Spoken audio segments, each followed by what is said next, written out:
Buenas noches, señoras y señores. El PSOE ha hecho de la memoria histórica una de sus más reconocibles banderas ideológicas y políticas. La utilidad que le reporta ha hecho que la justicia o la verdad no desempeñen ningún papel en el impulso legislativo del PSOE. Resentimiento y oportunismo son sus motivaciones. Aquí vamos a recordarle al PSOE cuál es su responsabilidad en la gran tragedia española de la que se pretende víctima cuando fue verdugo.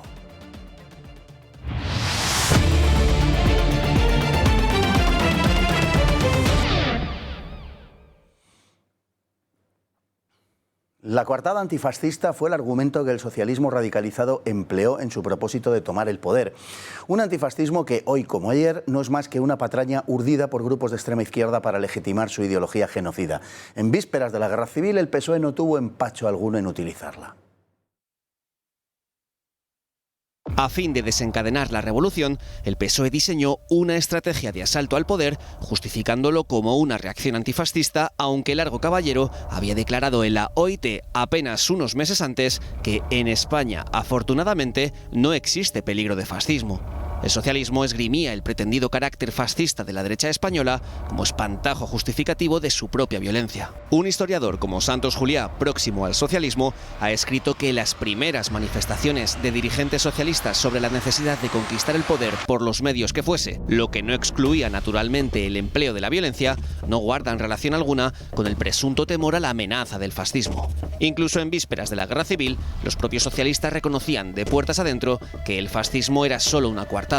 Así, en la revista Leviatán argumentaban en marzo de 1936 que el empleo de la violencia es objetivamente positivo, por cuanto en España el fascismo es aún débil y la victoria será para el socialismo. Esa era la estrategia del socialismo bolchevizado. De hecho, cuando en octubre de 1933 nació la Falange, el PSOE trató de ahogar en sangre a la naciente organización. Los falangistas soportaron 11 muertos antes de cumplimentar una sola represalia mortal, pero el PSOE no cesó en su estrategia de provocación criminal. Para la primavera de 1936, el PSOE no hacía ningún secreto de su propósito.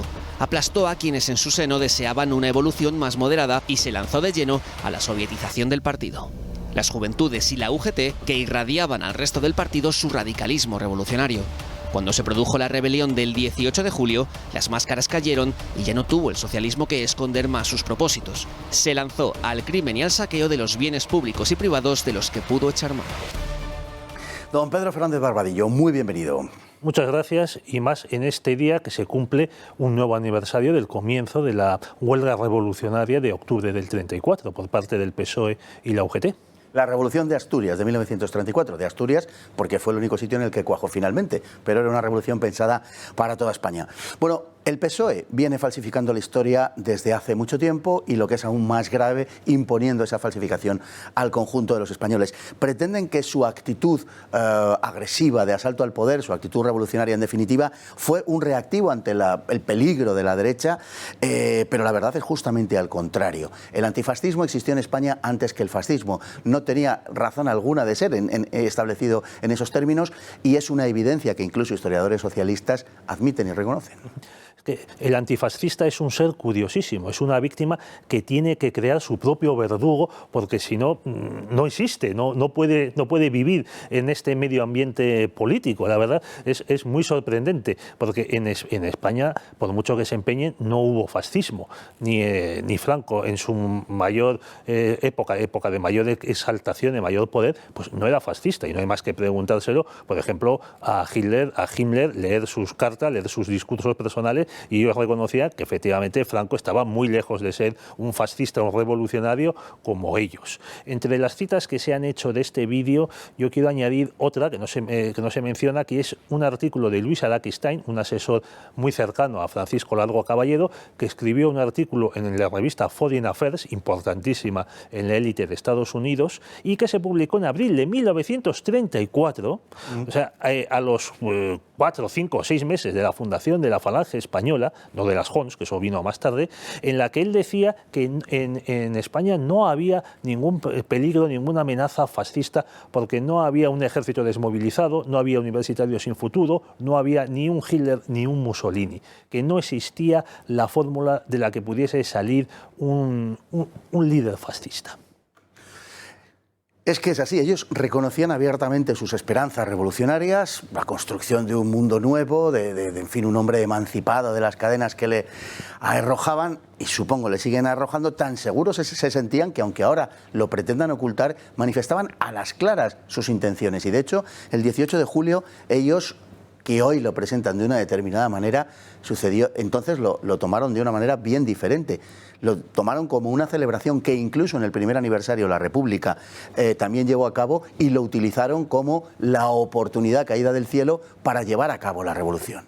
Los socialistas, pues desde 1932 ya empiezan este proceso de sovietización, porque se ponen a competir por un lado con la CNT y por otro lado pues, el mismo PSOE adopta el modelo soviético. El partido prosoviético en España no era el minúsculo PC, era el PSOE, y ese es el gran drama de la España de los años 30, que la admiración por Stalin, ese genocida que se sabía que había cometido matanzas sin fin, provenía de parte de dirigentes de muy alto poder en el partido más numeroso en la izquierda española. Bueno, pues estos señores están empeñados en hacer una revolución, lo anuncian, en establecer la dictadura del proletariado, lo dice constantemente Francisco Largo Caballero en sus mítines, aparece repetidas veces en el periódico El Socialista, antes y después de las elecciones de noviembre de 1933, que gana la CEDA, y por supuesto cuando llegan al poder con el Frente Popular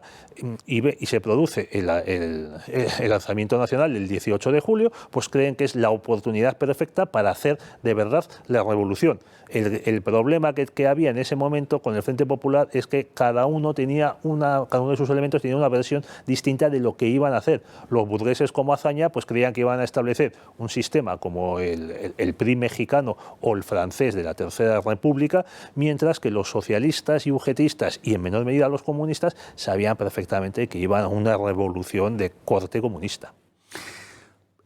Una revolución de corte comunista impulsada básicamente por el Partido Socialista, que exigía la conversión del partido en una organización, en un aparato bolchevizado, algo que se impulsó desde las juventudes y desde la UGT. El embajador soviético más tarde llegaría a decir que no era necesaria la cooptación por parte de los comunistas de la UGT porque ya estaba completamente bolchevizada, y la UGT era, por decirlo así, el nervio y la columna vertebral del PSOE. Y la caja. La caja, también. La caja en todos los sentidos, caja de dinero y caja de pistolas, porque también de eso tenían y mucho los sujetistas. Aparte del sindicato, también hay que mencionar a las juventudes. Las juventudes del PSOE se unifican con las pequeñas juventudes comunistas en abril del 36, forman las Juventudes Socialistas Unificadas, que inmediatamente caen bajo la dirección de los comunistas y los procomunistas como Santiago Garrillo, que había hecho un viajecito, un Erasmus, a la Unión Soviética pues, en ese mismo año 36, al poco de salir de la cárcel. Algunos socialistas denunciaron, pocos, pero algunos socialistas denunciaron esta situación, entre ellos Julián Besteiro, que lo haría hasta el mismísimo final de la guerra, donde incluso en la alocución final prácticamente viene a decir que es mejor Franco que la dominación bolchevique.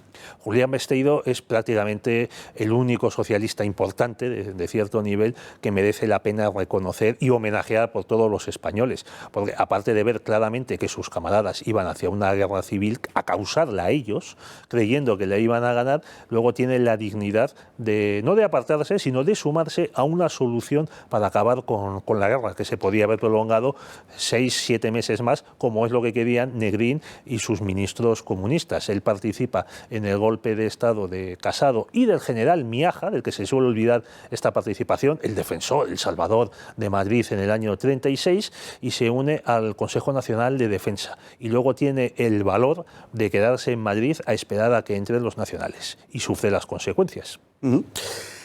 Bueno, la pretensión actual de la izquierda de que defendían la legalidad es sencillamente risible.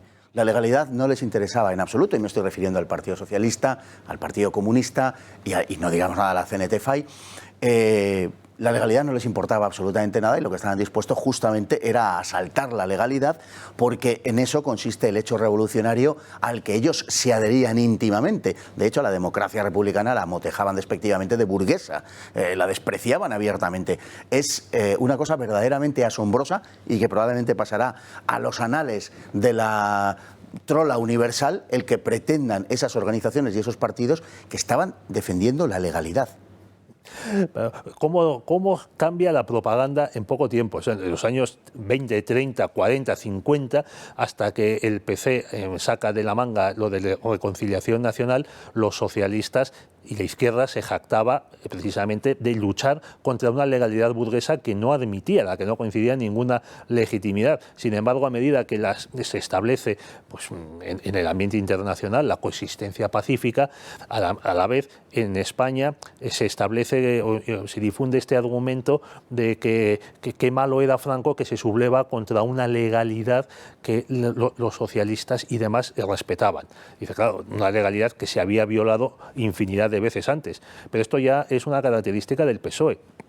En su famoso discurso en las Cortes, en el Congreso de los Diputados, en que Pablo Iglesias amenaza de muerte a Antonio Mauda, él dice, Iglesias, que los socialistas estarán con la legalidad mientras les beneficie y les interese. En el momento en el que crean que no es así, pues la dejarán a un lado, y que no se le puede exigir la obediencia a una legalidad burguesa a un partido revolucionario como proletario que será en algún momento, como era el PSOE. Ellos mismos lo dicen una y otra vez. Los del partido del proletariado no puede someterse a una legalidad burguesa que está hecha para oprimirle. Bueno, tras esta breve introducción nos vamos a ir a publicidad. A la vuelta vamos a hablar de lo verdaderamente trascendente, establecido sin género de dudas que el propósito del PSOE era un propósito revolucionario y por tanto de esta pretendida defensa de la legalidad no había absolutamente nada, sino todo lo contrario. Vamos a hablar de la cuestión nuclear, como digo a la vuelta de la publicidad, del robo, el mayor robo de la historia de España, y del crimen, que fueron las dos características del desenvolvimiento del Partido Socialista Español en esta época. Como digo, venimos en un momento.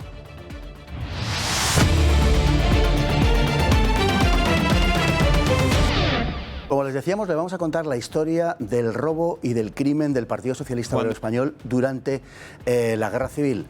El aspecto del robo es particularmente importante, el del crimen está quizá más documentado y más ampliamente conocido, pero el asunto del robo verdaderamente es una de las características que han jalonado la historia de este partido. En la Guerra Civil Española superaron todos los registros. Vamos a verlo. Cuando estalló la Guerra Civil, el PSOE, junto a las demás fuerzas de izquierda, desencadenó un violento proceso revolucionario en la zona dominada por el Frente Popular. La persecución al adversario fue implacable y los socialistas protagonizaron una represión inédita en Europa occidental desde hacía muchas décadas. Un objetivo esencial fue el saqueo de bienes particulares y de bienes públicos. Los milicianos fueron abundantemente armados con fusiles que emplearon en ajustar cuentas con quienes consideraban sus adversarios por razones ideológicas, religiosas o de clase. En Barcelona había más fusiles en la ciudad que en el frente. La primera labor de las milicias fue el control de la retaguardia y el robo de los bienes que pudieran encontrar. Sobre toda la zona dominada por el Frente Popular se abatió una orgía de destrucción de campos y ganados, de asesinato de propietarios y de ganaderos.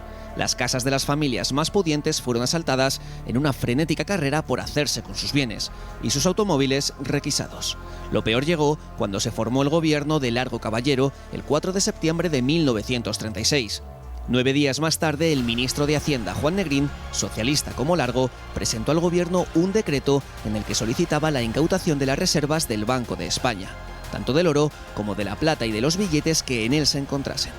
Huelga decir que toda la operación era ilegal, que el decreto jamás se publicó, que se violaba la ley de ordenación bancaria que debía regir la actuación del gobierno y sus relaciones de una institución que era privada, y que no se dio cuenta a las Cortes de dicha actuación.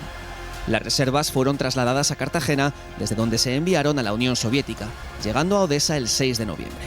La memoria anual del Banco de España, fechada a 30 de junio de 1936 y publicada en la Gaceta de Madrid, establecía que el oro depositado ascendía a 850 toneladas, con un valor de 5.240 millones de pesetas y constituyendo las cuartas reservas más importantes del mundo.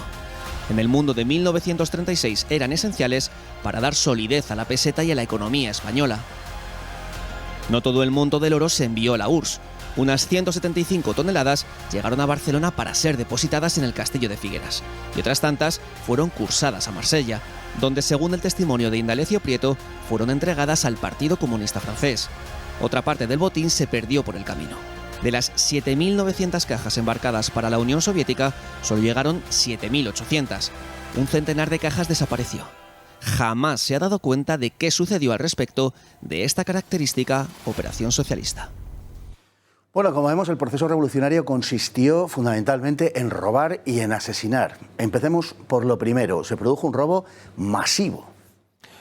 A particulares y a instituciones. Se habla mucho del lodo del Banco de España, mucho, y yo creo que todavía poco, porque, oye, ya que estamos en reconstruir y devolver la dignidad a las víctimas, a ver cuándo el PSOE nos devuelve el dinero que les quitó a nuestros abuelos y nuestros mayores.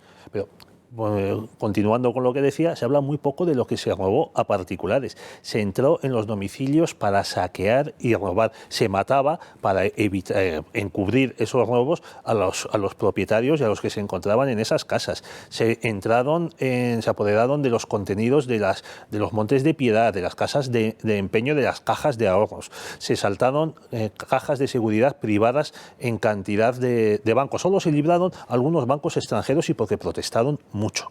Y además, así se apoderó el Wenceslao Carrillo de las memorias de Niceto Alcalá Zamora.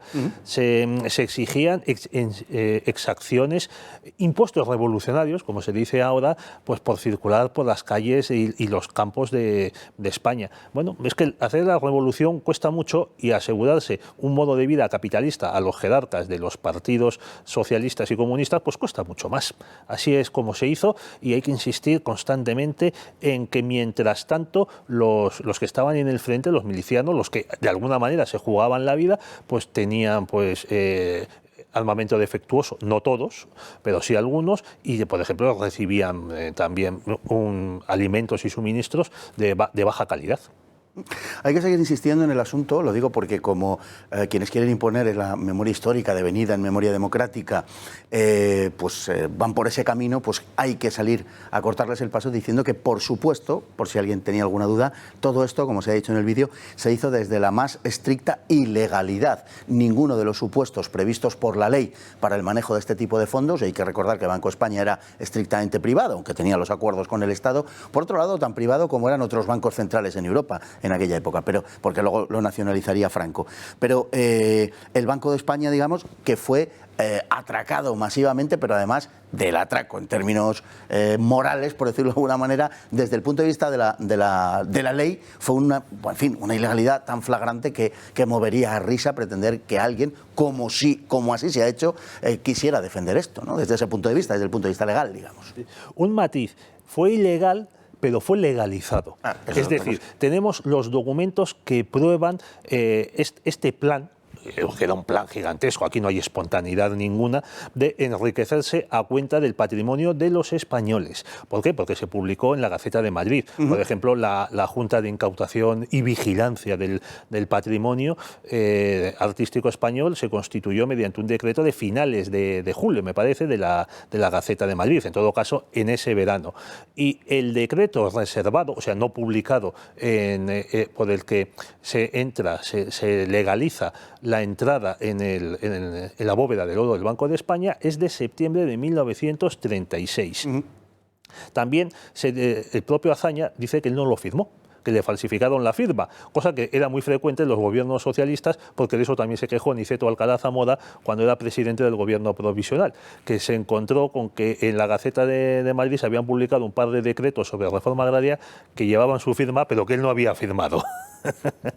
Ya vemos cómo funcionan estos señores. Bueno, es que aparte de todo esto, hay que insistir en que el Banco de España era privado y que las reservas de oro no eran propiedad del Estado. El Estado sí tenía un sistema de tutela y se usaban pues para defender la peseta en las cotizaciones internacionales, respaldarla. Ahora, en cambio, ya no se usa ese método. Pero era un patrimonio, el oro y la plata, que no pertenecía al Estado y del que el Estado no podía disponer.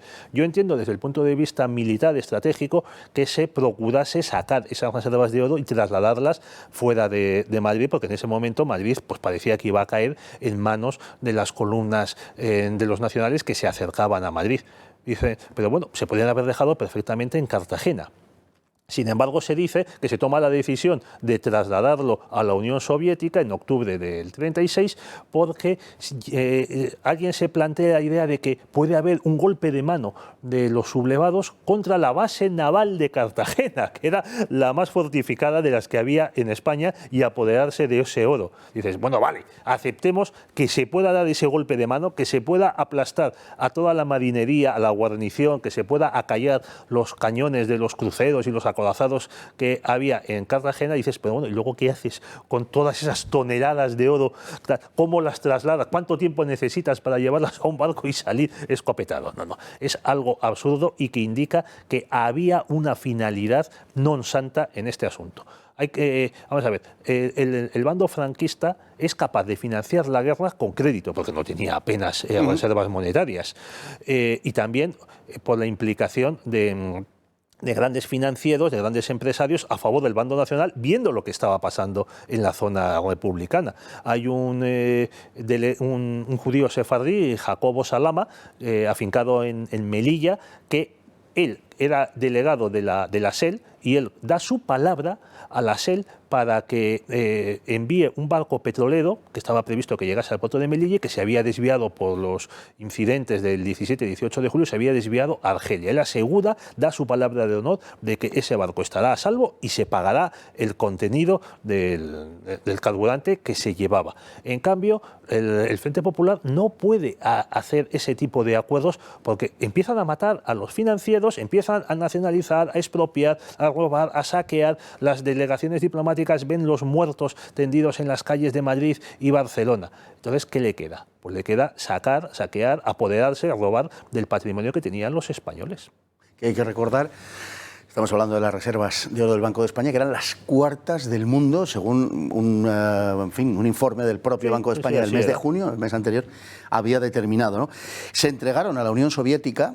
Se llevaron a la Unión Soviética, de facto se le entregaron a la Unión Soviética, en principio a cambio de nada. La Unión Soviética luego estableció, en los términos lógicamente que más le favorecieron a ella, el intercambio con el gobierno republicano, y se entregó también una parte al Partido Comunista Francés. Bueno, quiero añadir que eran las cuartas del mundo, explicada a la gente, porque alguna vez se ha dicho, no, es que es el oro de los aztecas, el oro de los incas. No, mire, son tonterías. Era el oro que había venido a España pues por la Primera Guerra Mundial, que claro, el comercio, no vas a comprar, no vas a admitir que te paguen en francos o en marcos o en liras devaluadas si exiges oro. Claro. Entonces, por eso había tal cantidad de oro amonedado en el Banco de España. O sea, no es ningún secreto. Si no eran las cuartas, pues serían las quintas.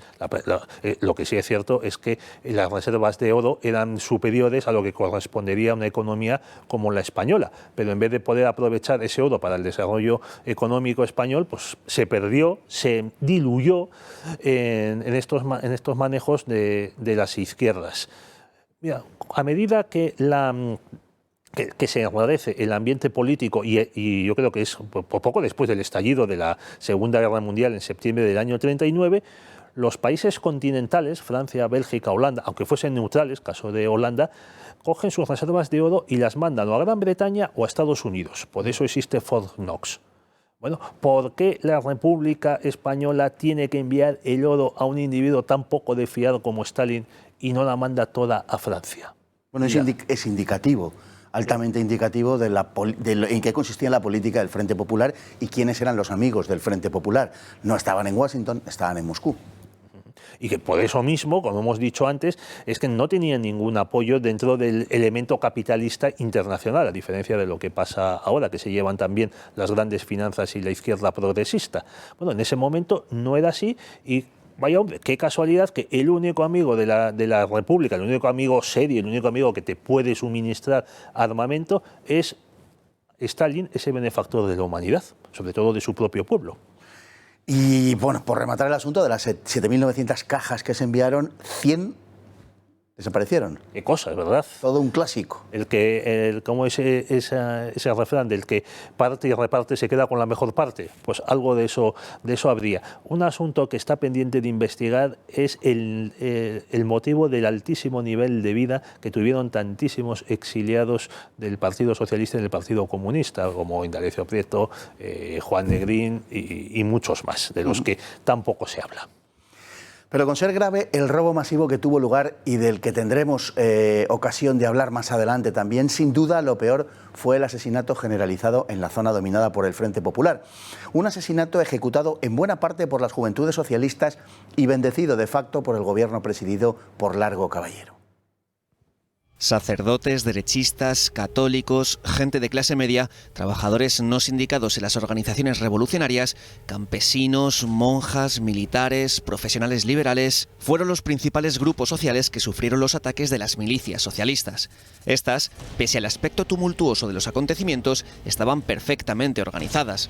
Contaban con militares y policías como instructores. Estaban entrenadas en el manejo de las armas y estructuradas jerárquicamente. El florecimiento de las checas al estallar el 18 de julio no fue casual.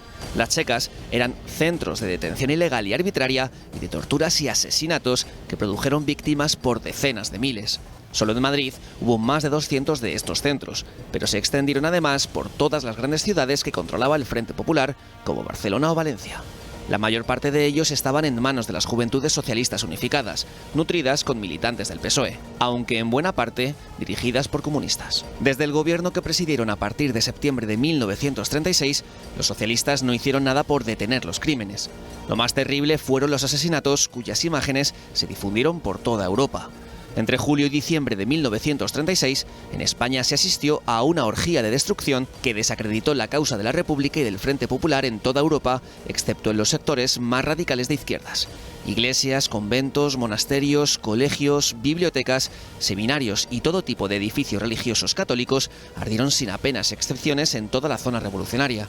La pérdida patrimonial y artística fue la mayor de la historia de España, incluso superior a la sufrida con la invasión napoleónica. Ser sacerdote, falangista, tradicionalista o miembro de Acción Popular era pasaporte seguro para ser asesinado. En esos primeros meses de la guerra bastaba igualmente con ser reconocidamente católico o con no ser persona confesamente izquierdista para caer víctima de las milicias. El PSOE había abonado durante décadas el anticlericalismo que ahora estallaba con singular ferocidad y la intransigencia contra las fuerzas políticas o sindicales que no fueran las propias. A la guerra interna en el seno del socialismo le acompañó el duro enfrentamiento con la CNT, que estalló en mayo de 1937 en Barcelona, en lo que fue la primera guerra civil interna de la zona revolucionaria. La segunda tendría lugar en marzo de 1939 en Madrid, cuando agonizaba el conflicto y una parte del PSOE se rebelase contra la entrega del poder por el ala negrinista al Partido Comunista. Pese a los encomiables esfuerzos de Julián Besteiro, ya era muy tarde para que el PSOE evitase el oprobio con que merece ser recordado. Bueno, las víctimas pertenecen a determinados grupos sociales extendidos por toda la escala social, pero muy caracterizados. Por supuesto, religiosos, sacerdotes religiosos en general, falangistas y miembros de Acción Popular, estos eran inmediatamente eliminados, pero también simples católicos que murieron asesinados por decenas de miles, campesinos, profesionales liberales, en fin, una amplísima gama de víctimas que cayeron asesinados, sobre todo en los primeros meses de forma masiva, y una vez que desapareció el grueso de aquellos que pudieran ser considerados enemigos por razones ideológicas o de clase o religiosas, una vez que estos desaparecieron, lógicamente la represión fue más moderada, pero no por una moderación en el proceder, sino porque quedaban ya menos víctimas. Sí, más afinada. Sí, exacto. Bueno, la historiografía de izquierdas mantiene que estas matanzas que se producen en los primeros meses son cometidas por descontrolados. Y yo suelo contestar, vaya, es que estos descontrolados siempre matan a los mismos. Sí. Que parece que sí están controlados, la verdad.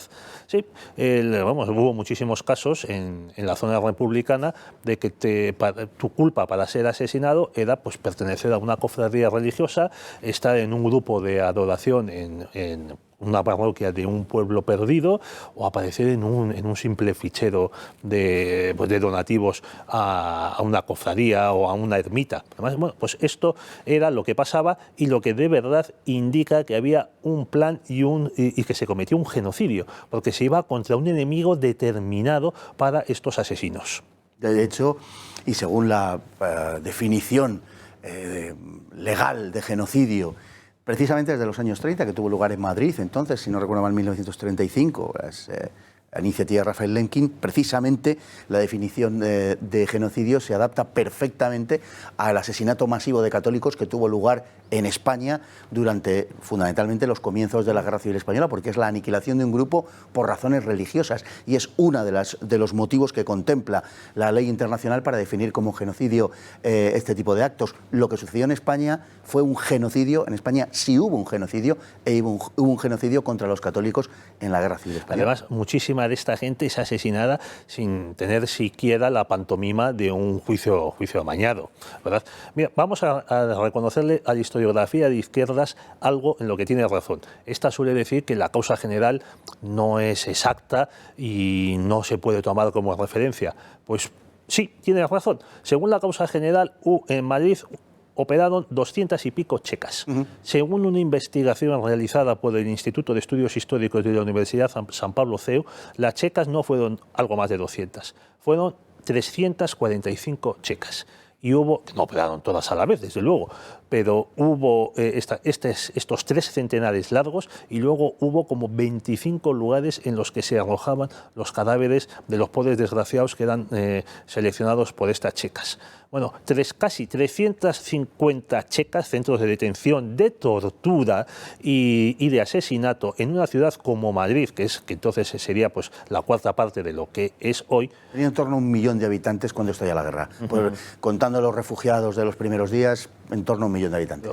En una ciudad como Madrid, incluso digamos en ciudades más grandes, o sea, 350 centros de detención con su mantenimiento, su gente, sus coches, sus calabozos, su comida, su alimentación, sus suministros, tal, no funcionan de manera improvisada. Había un plan, y lo subrayo, en todo todo esto, o sea, apoderarse del oro del Banco de España, saquear los comercios, saquear las propiedades privadas, saquear el Museo del Prado, la colección numismática del Museo Arqueológico Nacional, saquear los tesoros catedralicios y matar a los enemigos de clase. Esto estaba perfectamente organizado. Esto no puede ser que suceda de la noche a la mañana y que todo sea producto de una reacción espontánea de gente que eran pues, pobres desgraciados, oprimidos y vejados durante siglos pues, por una burguesía desalmada. No era así. El ensañamiento en la cuestión religiosa contra los sacerdotes, también contra los católicos por el mero hecho de serlo, tenía en parte el marchamo indudable del anarquismo, de la CNT, de la FAI, del anarcosindicalismo, fundamentalmente del anarquismo, y también del Partido Socialista Obrero Español, que había agitado el anticlericalismo desde hacía décadas y que había sido, pues, digamos, uno de los pilares ideológicos, tal y como el propio Partido Socialista había venido expresando desde hacía mucho tiempo. Es que la izquierda en general y el Partido Socialista en concreto se consideran una nueva religión, una nueva fe, una nueva iglesia. Y entonces su mayor odio se dirige contra la iglesia verdadera, contra la que ellos consideran que está usurpando lo que les corresponde, que es el alma de los sencillos, de los simples, como decía el comunista Antonio Gramsci. Entonces, por eso la tratan de aniquilarla, pero no solo por esta competición por el control de las almas, sino también porque en esa España del siglo XX, sobre todo en la España del XIX, la única institución que de verdad prestaba ayuda a los pobres, asistencia, educación, alimentos, cobijo, era la Iglesia Católica. Entonces es quemando y destruyendo a la Iglesia Católica, destruyes también pues, lo que consideran los izquierdistas, que es la caridad, en tanto en cuanto supone, digamos, alienar a los pobres y no hacerles conscientes de que tienen que dedicarse a la revolución para cambiar la situación y crear el hombre nuevo. La responsabilidad es tanto mayor del Partido Socialista Obrero Español cuanto que no solo las juventudes socialistas habían constituido una gran parte de las checas de Madrid, esa fusión de las juventudes socialistas y las juventudes comunistas, sino que el poder real desde comienzos de septiembre de 1936 está en manos del PSOE. El presidente Largo Caballero es miembro del PSOE y el gobierno está fuertemente teñido de socialismo, de militantes del Partido Socialista Obrero Español. El gobierno, llamado Gobierno de la Victoria, constituido el 4 de septiembre del 36, nunca quiso hacer nada para detener aquella increíble orgía de sangre que en algunos puntos pudo ser detenida, como en Madrid a partir de diciembre, cuando los responsables socialistas y comunistas, pero fundamentalmente socialistas, llevaron a cabo las matanzas, algunas de las cuales culminaron en Paracuellos.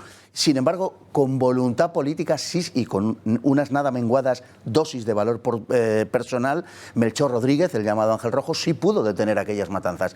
Es evidente que si no se detuvieron fue porque el gobierno socialista, el gobierno del Frente Popular, el amplio gobierno de septiembre, no quiso. Un gobierno presidido por los socialistas. Entre las inmensas culpas que tienen los socialistas, sus dirigentes, Largo Caballero, Indalecio Prieto, Juan Negrín, es que eran gente viajada. Largo Caballero no mucho, pero sí viajó, ya se ha mencionado que estuvo en un congreso de la OIT, además conocían lo que estaba pasando en el resto del mundo, vamos a decir democrático, ellos dirían burgués, Francia, Gran Bretaña, Holanda, Bélgica, Estados Unidos, y veían lo que hacían otros partidos socialdemócratas, como el Partido Laborista británico y el Partido Socialista francés. No era necesario ni aliarse con los comunistas, ni tener como modelo a Stalin, ni proceder a la aniquilación del enemigo de clase según su propio vocabulario. Se podía, claro, es que ellos no estaban en el reformismo de los laboristas o de los socialdemócratas alemanes, aplastados por Hitler y por Stalin, por los comunistas soviéticos. No, estaban en hacer la revolución, y para eso pues el baño de sangre que se produce en este año del 36, que es cuando se cometen las mayores matanzas, el mayor número de asesinatos, pues les venía muy bien, porque era quitarse de encima a gente, vamos a decir, molesta, por supuesto, y que nunca les habría apoyado. La misma pasionaria, cuando se dedica a envenenar a los madrileños con la quinta columna, lo que quiere es matar.